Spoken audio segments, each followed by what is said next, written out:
పరమేశ్వరుడు గొప్ప ఉపకారం చేస్తున్నాడు. ఊపిరి ఆయన తీయిస్తున్నాడు. నేను ఊపిరి తీసింది నిజమైతే చనిపోయిన వాళ్ళందరూ ఊపిరి తీసుకోవడం చేతకాక చనిపోయిన వాళ్ళు కారు. ఆయన అనుగ్రహం ఆగిపోయింది, ఇక ఊపిరి తీయడం ఆగిపోయింది. అందరూ ఊపిరి తీద్దాం అనుకున్న వాళ్లే, కానీ ఒకనాడు ఒకడు ఊపిరి తీయలేక అతని యొక్క పిండాండాన్ని బ్రహ్మాండంలో కలిపేయవలసినటువంటి అగత్యం ఎందుకు ఏర్పడుతుంది అంటే 1,000,000 మంది వైద్యులు కూడి వచ్చిన కానీ మరణమయ్యడి వ్యాధి మాన్పలేరు. ఆ పరమశివుని యొక్క అనుజ్ఞ అయిపోయిందనుకోండి, ఆ ఊపిరి అక్కడతో ఆగిపోతుంది. కాబట్టి అసలు దీనికి నిర్వాహకుడెవరు? ఆయన. దీని గౌరవానికి కారణమెవరు? ఆయన.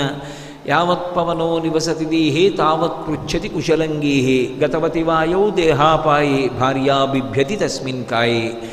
ఆ ఊపిరి లోపలికి వెళ్ళి బయటికి వస్తున్నంతసేపు అయ్యా బాగున్నారా బాగున్నారా అని అడుగుతారు. ఊపిరి ఆగిపోతే ఉత్తర క్షణంలో శరీరానికి ఉండేటటువంటి మంగళత్వం పోయింది.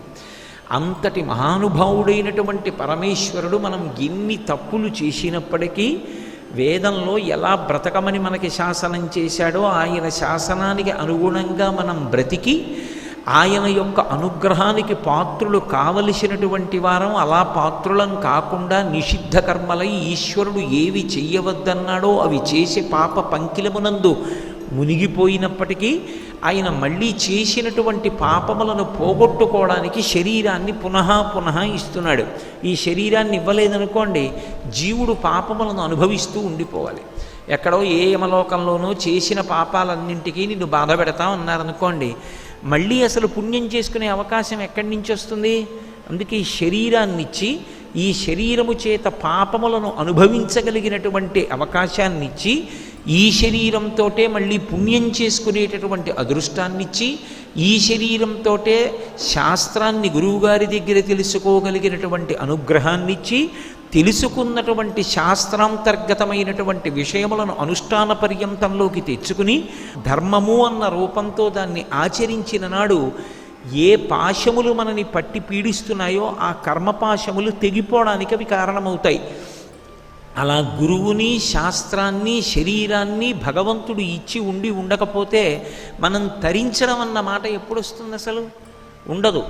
మనుష్య శరీరం ఒకటి ఇచ్చి మళ్ళీ శాస్త్రమిచ్చి శాస్త్రమును చెప్పగలిగిన గురువునిచ్చాడు కాబట్టి గురువు ద్వారా శాస్త్రాన్ని విని దాని మీద మక్కువ పెంచుకుని ధర్మాన్ని అనుష్ఠానం చేసి ఇక మళ్ళీ శరీరములలోకి వెళ్ళవలసిన అవసరమన్నా లేకుండా చేసుకోవడం, లేదా ఉత్తరోత్తర ఇంతకన్నా ధర్మమునందు పూనిక కలిగినటువంటి వైభవంతో కూడిన కర్మాచరణ చెయ్యగలిగినటువంటి అధ్యవసాయముతో కూడినటువంటి బుద్ధి కలిగిన మనుష్య జన్మ సంప్రాప్తమయ్యేటట్టుగా ప్రవర్తించగలగడం సాధ్యమవుతోంది. దీనికి కారణమైన వాడు పరమేశ్వరుడు కనుక ఆయన కన్నులకు కనపడాలని లేదు.